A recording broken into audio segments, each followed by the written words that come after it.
السلام علیکم ورحمۃ اللہ وبرکاتہ۔ رب اشرح لی صدری ویسر لی امری واحلل عقدۃ من لسانی یفقہوا قولی۔ رب زدنا علما رب زدنا علما رب زدنا علما اللہم فقہنا فی الدین۔ جی آج ہم پڑھیں گے سورۃ طٰہٰ مکیہ، سورۃ طٰہٰ پڑھیں گے آج ہم۔ تو یہ تو آپ کو پتہ ہی ہے کہ مکی صورت کون سی ہوتی ہے۔ مکی صورت وہ ہوتی ہے جو ہجرت سے پہلے نازل ہوئی ہو، اور مدنی صورت وہ ہوتی ہے جو ہجرت کے بعد نازل ہو، اگرچہ وہ مکہ میں ہی کیوں نہ نازل ہوئی ہو۔ ٹھیک ہے، یعنی جو صورت ہجرت کے بعد نازل ہوئی ہے وہ مدنی صورت ہے، چاہے وہ کسی بھی جگہ پر نازل ہوئی ہو، مدینے میں یا مکے میں یا طائف میں یا جو ہے وہ کوفہ میں بصرہ میں کسی بھی جگہ پر اتری ہو۔ تو جو ہجرت کے بعد صورتیں اتری ہیں وہ صورت مدنی ہیں، اور جو ہجرت سے پہلے اتری ہیں وہ صورت مکی ہیں۔ سورۃ طٰہٰ مکیہ۔ بسم اللہ الرحمن الرحیم، اللہ کے نام کے ساتھ جو بڑا مہربان نہایت رحم والا ہے۔ طٰہٰ حروف مقطعات، ما انزلنا علیک القرآن لتشقى الا تذکرۃ لمن یخشی، ما نہیں، انزلنا ہم نے نازل کیا، علیکا تجھ پر، القرآن قرآن، لتشقى کہ تو مشقت میں پڑ جائے، الا سوائے، تذکرتاً یہ ایک نصیحت ہے، لمن اس کے لیے، یخشا جو ڈرتا ہے۔ اللہ تعالیٰ نبی اکرم صلی اللہ علیہ وسلم سے فرما رہے ہیں کہ اے نبی، ہم نے یہ قرآن مجید آپ پر اس لیے نازل نہیں کیا کہ آپ مشقت میں پڑ جائیں، آپ اپنے اوپر بوجھ ڈال لیں، آپ لوگوں کی ٹینشن لینا شروع کر دیں، آپ بیمار ہو جائیں کہ میں نے جو ہے وہ لوگوں کا اللہ کا پیغام پہنچانا ہے اور لوگ مانتے نہیں ہیں میری بات، تو آپ کی ذمہ داری صرف پہنچانا ہی ہے۔ ٹھیک ہے، آپ کی ذمہ داری ٹینشن لینا نہیں ہے، آپ کی ذمہ داری اپنے اوپر اس کو سوار کرنا نہیں ہے کہ آپ اس سے بیمار پڑ جائیں، کیونکہ نبی اکرم صلی اللہ علیہ وسلم لوگوں کی بہت زیادہ پرواہ کیا کرتے تھے۔ جو آپ کی بات نہیں مانتا تھا اور جو دین کی طرف نہیں آتا تھا تو نبی اکرم صلی اللہ علیہ وسلم کو بہت زیادہ ٹینشن ہوتی تھی کہ یہ لوگ جہنم میں چلے جائیں گے، ان کو جہنم سے بچا لیا جائے، تو بہت زیادہ آپ بیمار ہو گئے تھے۔ تو اللہ تعالیٰ نے یہ آیت نازل کی کہ اے نبی، ہم نے یہ قرآن مجید آپ پر اس لیے نازل نہیں کیا کہ آپ مشقت میں پڑ جائیں، یہ تو ایک نصیحت ہے، الا تذکرتاً، الا سوائے اس کے نہیں کہ یہ تو ایک نصیحت ہے، صرف یاد دہانی کے ہے اس کے لیے جو ڈرتا ہے۔ تنزیلا ممن خلق الارض والسماوات العلی، یہ تو اترا ہے، تنزیلاً اتارا گیا ہے، ممن اس کی طرف سے جس نے خلق پیدا کیا ہے، الارض زمین کو، والسماوات العلی اور بلند آسمانوں کو، یہ تو اس کی طرف سے اتارا گیا ہے، من سے، من جس نے، ممن جو ہے نا یہ اصل میں دو حرف ملے ہوئے ہیں آپس میں، من اور من کا ترجمہ سے ہوتا ہے من، جس نے زمین کو پیدا کیا ہے اور بلند آسمانوں کو، یہ اس کی طرف سے اتارا گیا ہے، اور وہ کون ہے؟ الرحمن، وہ رحمان ہے، وہ رحمان ہے جس نے آسمانوں اور زمین کو بنایا ہے، اور علی العرش استویٰ، وہ عرش پر مستوی ہے، وہ عرش پر استویٰ بلند ہے، یعنی اللہ تعالیٰ کہاں رہتے ہیں؟ اللہ تعالیٰ عرش پر رہتے ہیں۔ اگر کوئی پوچھے کہ اللہ تعالیٰ کہاں ہیں تو ہم نے یہی کہنا ہوتا ہے کہ اللہ تعالیٰ عرش پر ہیں۔ اللہ تعالیٰ اپنی ذات کے اعتبار سے، اپنے وجود کے اعتبار سے اللہ تعالیٰ عرش پر ہیں، لیکن اپنے علم کے اعتبار سے اللہ تعالیٰ ہر جگہ پر حاضر ناظر ہیں۔ ٹھیک ہے، اگر آپ یہ والا کہیں گی کہ اللہ یہاں پر بھی ہے، اللہ وہاں پر بھی ہے، اللہ اس میں بھی ہے، اللہ اس میں بھی ہے، تو یہ عقیدہ حلولیہ ہے ایک، جو کہ ایک جو ہے نا گمراہ فرقے کا یہ عقیدہ ہے کہ اللہ تعالیٰ ہر چیز میں موجود ہے، اللہ تعالیٰ ہر جگہ پر موجود ہے۔ یہ اللہ کی شان کے لائق نہیں ہے کہ اللہ تعالیٰ ہر انسان میں چلا جائے، اللہ تعالیٰ ہر جانور میں چلا جائے اور اللہ تعالیٰ ہر جگہ پر رہے، یہ اللہ کی شان کے لائق نہیں ہے۔ الرحمن علی العرش استویٰ، رحمان عرش پر مستوی ہے، وہ اپنی ذات کے اعتبار سے عرش پر ہے اور وہ اپنے علم کے اعتبار سے ہر جگہ پر موجود ہے، یعنی اس کو ہر جگہ کا علم ہے۔ کیوں نہ علم ہو؟ کیونکہ اللہ کی کرسی جو ہے اس کے بارے میں آتا ہے واسیہ کرسیہ السماوات والارض، اس کی جو کرسی ہے جس پر وہ سوار ہے وہ واسیہ، وسیع ہے، آسمانوں پر بھی اور زمین پر بھی۔ اللہ کی کرسی آسمانوں، ساتوں آسمانوں اور ساتوں زمین سے زیادہ بڑی ہے۔ تو پھر یقیناً ہر چیز اس کے علم میں ہوگی. تو اللہ اپنی ذات کے اعتبار سے عرش پر ہے. لہو ما فی السماوات و ما فی الارض و ما بینہما و ما تحت الثری. اب دیکھیں اللہ عرش پر ہے اور اسی کے لیے ہے جو فی السماوات یا آسمانوں میں ہے اور جو زمین میں ہے اور جو ان دونوں کے درمیان میں ہے، یعنی آسمان اور زمین کے درمیان میں ہے. اور ماں اور جو تحت نیچے ہے، الثری گیلی مٹی کے، یعنی جو 7 تہوں کے نیچے چیز ہے اس کو بھی اللہ تعالیٰ جانتے ہیں. وَإِن تَجْهَرْ بِالْقَوْلِ، اور اگر تو آواز اونچی کرے اور اگر تو بلند کرے بالقولی آواز کو، فَإِنَّهُ يَعْلَمُ السِّرَّ، پس بے شک وہ تو جانتا ہے سرّا پوشیدہ باتوں کو، وَأَخْفَى اور اس سے بھی زیادہ پوشیدہ باتوں کو. اللہ لا الہ الا ہو، اللہ وہ اللہ ہے، کوئی معبود نہیں ہے سوائے اسی کے. لہ الاسماء الحسنی، اس کے بہت اچھے نام ہیں. لہ اس کے لیے اسماء و نام ہے حسنی، سب سے زیادہ اچھے. حسنی کا ترجمہ کریں گے سب سے زیادہ اچھے، اس کے نام جو ہیں وہ سب سے زیادہ اچھے ہیں. وَهَلْ أَتَاكَ حَدِيثُ موسیٰ، وحل اور کیا عطا کا آئی ہے تیرے پاس، یعنی اے نبی کیا تیرے پاس آئی ہے حدیث موسیٰ، موسیٰ کی بات، موسیٰ کی خبر، موسیٰ کا قصہ. اذ رأى نارا فقال لأهلهم كثوا انی آنست نارا، اس جب رآ اس نے دیکھا نارن آگ کو، فقال اس نے کہا لأہلہ اپنی گھر والی سے، امکثوا تم ٹھہرو، انی بے شک میں نے، آنست میں نے دیکھی ہے، نارن آگ، لعلی شاید کہ میں، آتیکم لاؤں تمہارے پاس، منہا اس آگ میں سے بھی، قبس کوئی ٹکڑا، او یا پھر آجدو میں پاؤں، علی الناری آگ کے ذریعے سے، ہدن رہنمائی. فلما اتاہا نودی یا موسیٰ، پس جب آئے وہاں پر جہاں پر موسیٰ علیہ السلام نے آگ دیکھی تھی، جب وہاں پر آئے تو نودیا آواز دی گئی، یا موسیٰ اے موسیٰ، انی انا ربک بے شک میں تیرا رب ہوں، فاخلع پس تو اتار دے، نعلیک اپنے جوتے، انک بالوادی المقدس طویٰ بے شک تو ایک پاکیزہ وادی میں ہے جس کا نام طویٰ ہے. وَأَنَا اخْتَرْتُكَ فَاسْتَمِعْ لِمَا يُوحَىٰ، وَأَنَا اور میں نے، اخْتَرْتُكَ تجھے چن لیا ہے، فَاسْتَمِعْ پس تو غور سے سن، لِمَا جو، یوحیٰ تجھے وحی کی جاتی ہے. اِنَّنِی اَنَا اللّہ، اللہ نے کیا وحی کی موسیٰ علیہ السلام کو پہلی دفعہ، اِنَّنِی اَنَا اللّہ بے شک میں ہی اللہ ہوں، لا الہ کوئی معبود نہیں ہے، الا سوائے انا میرے ہی، فاعبدنی پس تم میری عبادت کرنا، وَأَقِمِ الصَّلَاةَ اور تو نماز قائم کر، لِذِکْرِی مجھے یاد کرنے کے لیے، یعنی اور تو نماز قائم کرنا مجھے یاد کرنے کے لیے. میں نے آپ کو نبی بنا دیا ہے موسیٰ، تو لہٰذا مجھے آپ نے یاد کرتے رہنا ہے، اور یاد کرنے کا مجھے جو بہترین طریقہ ہے وہ نماز ہے. ان الساعۃ آتیۃ اکاد اخفیہا لتجزی کل نفس بما تسعی،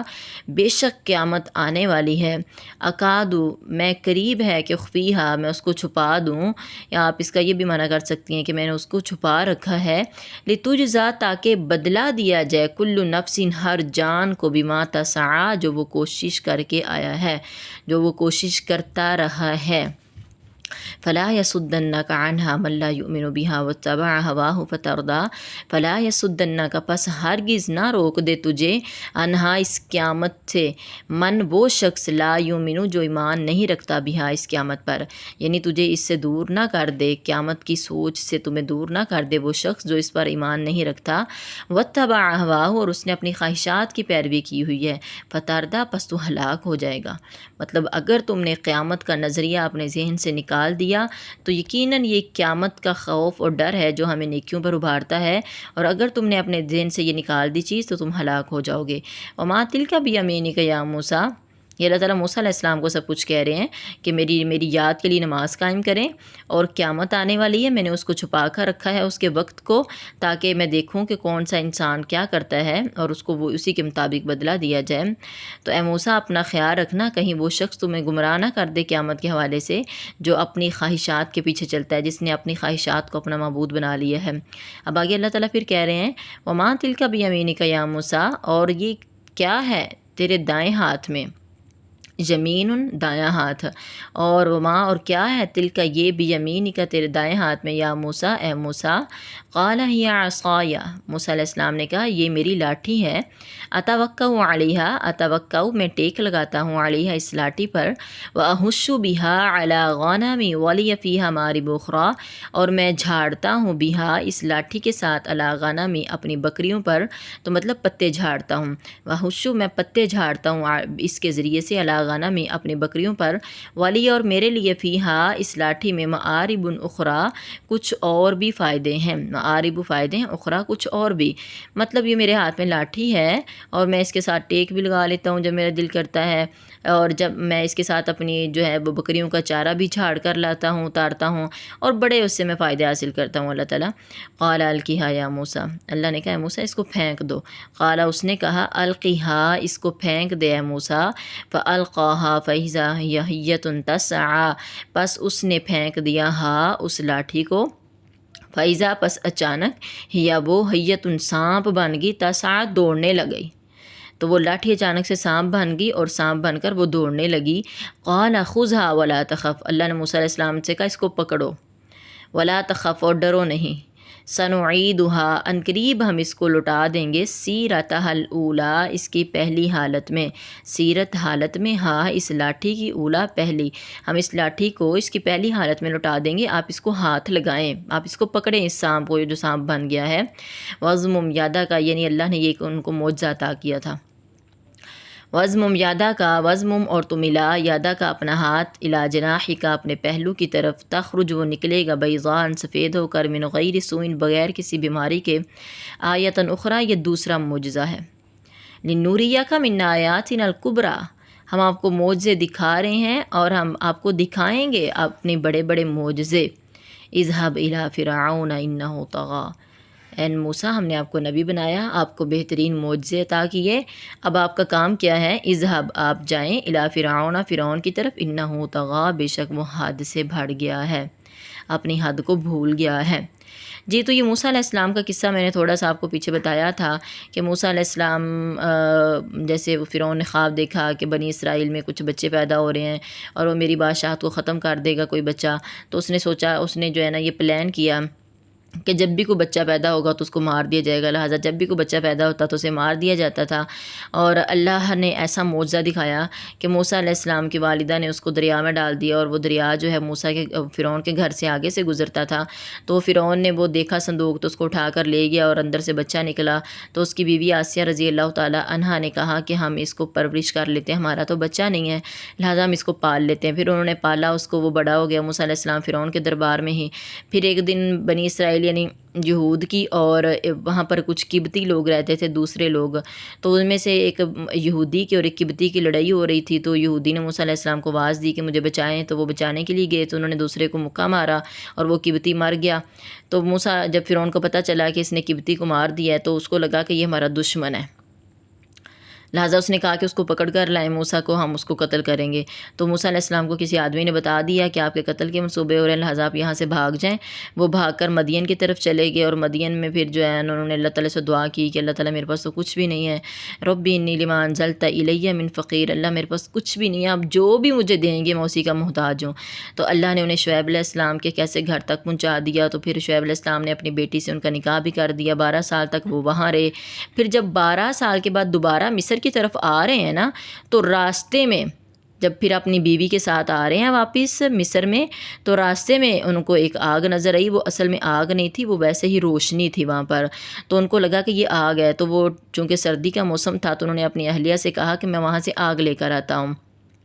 تاکہ ہم اس کو تھوڑا سا سینک لیں اور ہاتھ پاؤں گرم کر لیں، اور یا پھر اگر وہ جو ہے نا ممکن ہے اس آگ کے ذریعے سے ہمیں ہر لی تھوڑی روشنی بھی ہو جائے اور ہم راستہ اپنا جو ہے وہ اچھے طریقے سے اپنا راستے پر چل سکیں،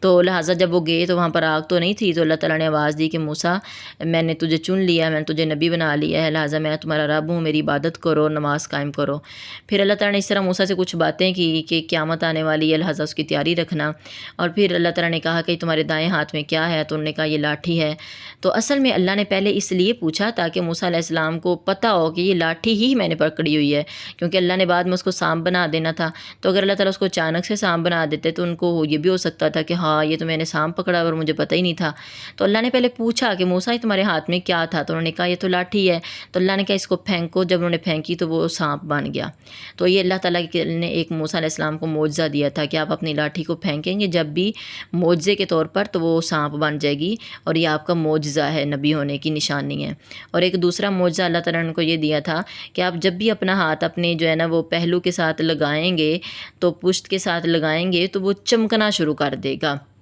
اللہ نے کہا من غیر سوئن، بغیر کسی بیماری کے۔ ایسا نہیں ہے کہ وہ کوئی اس کو بیماری لگی ہوئی ہے ہاتھ کو تو اس لیے وہ چمک رہا ہے، جیسے کہ آپ نے وہ پھول بہری والی بیماری کے بارے میں دیکھا ہوگا نا، وہ جن کو ہوتی ہے تو وہ ان کا جلد جو ہے وہ سفید ہو جاتی ہے۔ تو اللہ نے کہا کہ نہیں، ان کو کوئی بیماری نہیں ہے، یہ تو اللہ کی طرف سے معجزہ ہے۔ اور یہ دوسری نشانی اللہ تعالیٰ نے موسیٰ علیہ السلام کو دی کہ وہ جب بھی اپنا ہاتھ معجزے کی نیت سے اپنے پہلو کے ساتھ لگاتے اور پھر باہر کرتے سب کے سامنے تو وہ بہت زیادہ چمک رہا ہوتا تھا، ٹھیک ہے۔ تو اللہ تعالیٰ نے اس طرح معجزے دیے، ایک نبی ہونے کے ان کو نشانیاں دی، اور پھر کہا کہ اب آپ فرعون کے پاس جائیں، کیونکہ اللہ تعالیٰ جانتے تھے کہ فرعون ان سے مطالبہ کرے گا کہ تم نبی ہو تو بتاؤ پھر تمہارے پاس کیا نشانی ہے، کیونکہ فرعون نے تو بات ماننا بہت مشکل تھا، کیونکہ اس نے موسیٰ علیہ السلام کے خود پرورش کی تھی، اور پھر اس کو موسیٰ علیہ السلام پہ غصہ بھی تھا کہ یہ ہمارا قبطی مار گیا ہے، تو لہٰذا اس کو تو بڑا غصہ تھا، تو اس لیے اللہ تعالیٰ نے نشانیاں دے کر بھیجا۔ جی، تو امید ہے کہ آپ کو آج کا سبق سمجھ آ چکا ہوگا۔ وما علینا الا البلاغ المبین۔ السلام علیکم ورحمۃ اللہ وبرکاتہ۔